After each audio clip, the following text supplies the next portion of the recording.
তো ফ্রেন্ডস, পুরো বিশ্বটা একটা চিড়িয়াখানা। এখানে বিড়ালও তার ছানাটিকে নিয়ে কি সুন্দর সময় কাটাচ্ছে, নিজের যত্ন নিচ্ছে, বাচ্চার সাথে খেলতেছে। ওরাই সুখী, ওদের কোনো টেনশন নেই। সারা বিশ্বটাই যেন একটা চিড়িয়াখানা। এরপরে শেষে আপনি একটা ধৈর্যের সাথে থাকুন, দেখবেন একটা দৃশ্য। এক মদ্যুত মহিষের পিঠে চড়ে হাঁটিয়া চলিতেছে, আবার একটা টিন চিনেরি করে যাচ্ছে। তো যাক বন্ধুরা, এই 5 মিনিট ধরে ভিডিওটার 2.5 মিনিটের মতো আপনাদের সাথে শেয়ার করলাম। 20 মিনিট ধরে অনেক পরিশ্রমী ভিডিওটা করছি। দেখলে লাইক দিলে খুশি হব।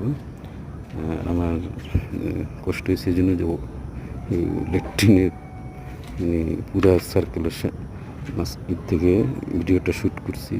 দুর্গন্ধ, আমার একটু অ্যালার্জি বেশি, মানে সাইনাস মাইগ্রেন দুইটাই প্রবলেম করে, মাথা ধরে যায়। সবারই হয়, আমার জন্য একটু বেশি অসহনীয়, এই জন্য একটু বেশি সমস্যা। তো যাই হোক বন্ধুরা, ভিডিও দেখে যদি মজা পেয়ে থাকেন অবশ্যই আপনারা একটা লাইক দেবেন। আর কিছু আশেপাশের রাফ সাউন্ড নয়েজ আছে, এর জন্য দুঃখিত। আর বেশি চেঁচামেচিতে অবশ্য কী বলে ইউটিউব কমিউনিটিরও প্রবলেম হয়।